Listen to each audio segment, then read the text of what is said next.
On dit que le karma n'oublie jamais, mais pour Rose Mercier, le karma semblait être un lointain souvenir effacé. À 62 ans, après avoir passé 4 décennies à servir du café à des prix dérisoires, Rose se retrouvait seule, épuisée et à exactement 3 jours de devenir sans abri.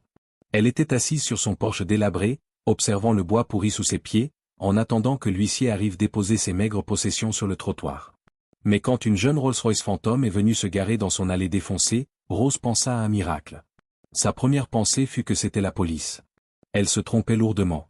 L'homme qui descendit de l'automobile n'était pas un policier, c'était un fantôme venu de 2009 et il tenait une serviette en papier taché de ketchup qui valait 40 millions de dollars.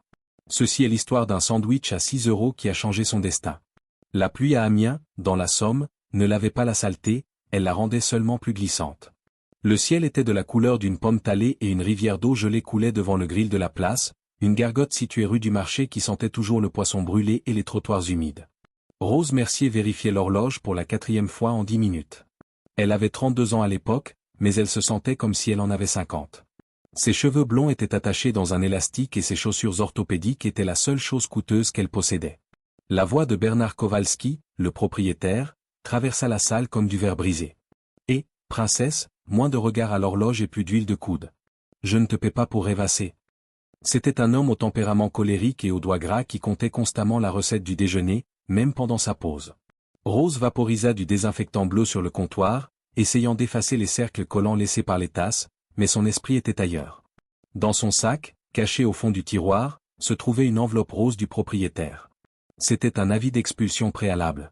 Son mari Gary s'était enfui 3 semaines auparavant, emportant les économies, la télévision, même le grille-pain, la laissant avec une carte de crédit au maximum et un radiateur cassé en plein mois de novembre. Elle n'avait que 1450 € en poche et il lui en fallait 600. D'ici vendredi. La gargote était vide. Sauf le vieux Durand qui sirotait le même café depuis 3 heures. Le silence n'était brisé que par le crépitement de la pluie et le grésillement de la plaque chauffante dans la cuisine. Rose sentait un vide profond. Ce n'était pas seulement la pauvreté qui l'accablait, mais l'invisibilité. Elle n'était qu'une serveuse, la main qui verse l'eau, pas une personne avec une histoire. Juste au moment où elle menaçait de fermer plus tôt, si personne n'entrait d'ici minuit, 2 ombres se détachèrent du mur de briques de l'immeuble d'en face et se déplacèrent avec les mouvements saccadés des chats errants. C'étaient des enfants, un garçon d'environ 12 ans et une fillette qui ne semblait pas avoir plus de 7 ans. Ils n'avaient pas de vêtements adaptés à l'automne glacial. Le garçon portait une veste trop grande trempée d'eau, la petite une robe en jean sans manteau et un pantalon de pyjama enfilé dans des bottes de pluie. Quand ils poussèrent la porte, la clochette sonna avec un ton joyeux qui contrastait complètement avec l'apparence de ces 2 fantômes qui venaient d'entrer. Le froid entra avec eux, faisant chuter la température de la salle de plusieurs degrés. Rose resta immobile, chiffon à la main. Le garçon se plaça immédiatement devant sa petite sœur, la protégeant. Il avait les yeux verts et tout ce qui ressemblait à du sang séché sur le front, mais ses yeux étaient extraordinairement vigilants et intelligents. « Nous avons besoin d'une table », dit le garçon d'une voix qui oscillait entre l'enfance et l'adolescence. Et même si elle était prudente envers les soldats, les voyous et les enfants en difficulté qui entraient uniquement pour s'asseoir sans rien commander, il était évident qu'ils ne pourraient pas payer. « La cuisine est fermée », aboya-t-elle, bien que la plaque soit encore chaude. « Partez. » La petite fille sursauta comme un lapin en peluche sale. Elle avait les lèvres bleues de froid. À ce moment-là, quelque chose se brisa dans le cœur de Rose. C'était l'histoire de sa mère qui avait essayé de prendre soin d'elle après son divorce, des années auparavant. Elle laissa tomber le chiffon et dit fermement. « Et arrête, la cuisine n'est pas fermée. Les enfants, asseyez-vous où vous voulez. » Le garçon l'étudia, cherchant un piège. Puis il guida sa sœur vers la table la plus éloignée, dans le coin le plus sombre. Quand Rose s'approcha avec de l'eau, l'odeur de laine mouillée et de peur la frappa droit au cœur. Le garçon, avec dignité et désespoir, déposa sur la table une poignée de pièces collantes. « Nous n'avons pas beaucoup. » C'était une somme ridicule qui n'aurait pas couvert un hamburger. Rose regarda ce tas de pièces sur la table, mais elle entendit la voix de la petite fille murmurer qu'elle avait faim, montrant du doigt la photo d'un cheeseburger. Le garçon luttait pour conserver une once de fierté, même si son estomac gargouillait si fort qu'on pouvait l'entendre dans tout le restaurant. À ce moment-là, Rose prit une décision. Elle pensa à l'enveloppe rose dans son sac et aux 14 € de salaire qu'elle venait de toucher. Elle savait que cet argent devait payer l'essence ou le loyer et qu'elle acceptait de voyager pendant des kilomètres en voiture le jour même. Pourtant, en regardant les lèvres bleues de cette petite fille, elle n'eut aucun doute. Elle mentit avec un naturel désarmant. « Vous avez de la chance, c'est jeudi et les enfants mangent gratuitement. C'est une nouvelle promotion locale. » Elle leur commanda ce qu'il y avait de plus copieux, chocolat chaud avec double crème et hamburger géant. Mais la colère de Bernard ne se fit pas attendre. L'homme vint de l'arrière-cuisine, hurlant qu'il n'existait aucune promotion et menaçant d'appeler la police pour chasser ces petits vagabonds. Ce fut alors que Rose fit quelque chose d'impensable, elle sortit tous ses pourboires et les jeta devant Bernard. Voilà, ça couvre tout. Maintenant laisse-moi faire mon travail. Sa vengeance fut immédiate. Il la laissa finir son service, puis la licencia avec un mot laissé dans son casier et ne lui paya pas les 3 derniers jours de travail. Pour Rose, la suspension équivalait à une condamnation définitive. Sans ces 3 jours de salaire, l'expulsion était certaine. Pendant que les enfants mangeaient avec une faim presque effrayante, elle sentait son crime lui percer les yeux, mais le sourire de la petite la rendait en paix. Avant de partir, le garçon lui confia une vieille photo Polaroid d'une Rolls-Royce Silver Cloud avec un numéro de téléphone au dos. C'est une garantie, dit le garçon avec un sérieux d'adulte. Mon nom est Léo Vance et je n'oublie jamais une dette. Ce qui suivit fut ce que Rose appellerait la décennie perdue. La gentillesse de cette nuit-là ne lui porta pas fortune immédiatement. Au contraire, il sembla que la gravité entraînait chaque aspect de sa vie vers le bas. 2 semaines plus tard, elle fut licenciée avec un mot laissé dans son casier, l'accusant de vol pour ce repas offert. Sans référence et avec une économie en chute libre, elle ne trouva rien. L'hiver 2010 se passa à dormir dans sa vieille Ford Taurus garée dans un parking de supermarché, se lavant les cheveux et les vêtements dans les toilettes des fast-food, et superposant des chaussettes pour ne pas perdre ses orteils à cause du gel. En 2012, elle trouva un emploi dans une autre gargote, encore plus minable que la précédente, ce qui lui permit de louer un garage sans isolation. Le temps passa et elle vieillit précocement. Ses genoux, détruits par des décennies de service debout sur le ciment, gonflèrent à cause d'une arthrite lancinante. Le médecin dit qu'elle avait besoin d'une intervention de 40 000 €, une somme qui pourrait l'équivaler à décrocher la lune. Malgré tout, Rose conserva la photo Polaroid comme un trésor.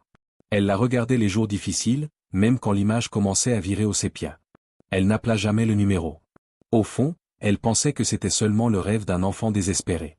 La photo était l'unique preuve tangible qu'elle avait été une bonne personne, une promesse fragile qu'elle avait un jour sauvé quelque chose dans un monde qui continuait à la traiter comme un déchet. En 2020, la pandémie fut une tragédie pour le monde. Pour Rose, ce fut une sentence de mort économique. Le restaurant ferma définitivement et à 60 ans, sans rien à payer et avec les genoux en miettes, elle se retrouva parmi ceux qui mendient à l'entrée des supermarchés. En 2024, elle loua une baraque délabrée sur la route départementale, avec un toit qui fuyait et un Porsche qui penchait dangereusement. Elle était au bout de ses forces, comme une nageuse qui essaie de rester à flot au milieu de l'océan, attendant seulement que ses muscles cèdent. Et puis, quand elle pensait que rien ne pouvait empirer, elle reçut une lettre recommandée. Elle avait 72 heures pour partir. Le terrain était vendu à des promoteurs immobiliers pour construire des appartements de luxe. Rose était assise sur les marches, entourée de 2 cartons qui contenaient toute sa vie. Pas de famille. Pas d'amis. Plus de voitures. La pauvreté l'avait complètement isolée. Entre les douleurs aux genoux et la terreur de finir avec un couteau dans le dos, elle regarda une dernière fois le Polaroid. Elle pensa à combien sa vie aurait été différente si elle n'avait pas donné ses pourboires cette nuit de 2009. Si elle s'était comportée en manager égoïste, elle aurait peut-être encore une maison. Mais elle n'aurait pas cette paix. Elle glissa la photo dans sa poche près de son inhalateur, puis se prépara à marcher vers un refuge pour sans-abri sous la pluie qui recommençait à tomber. Il était 16h15 le 17 octobre 2024 et le poids du désespoir avait fait vieillir Rose de 10 ans.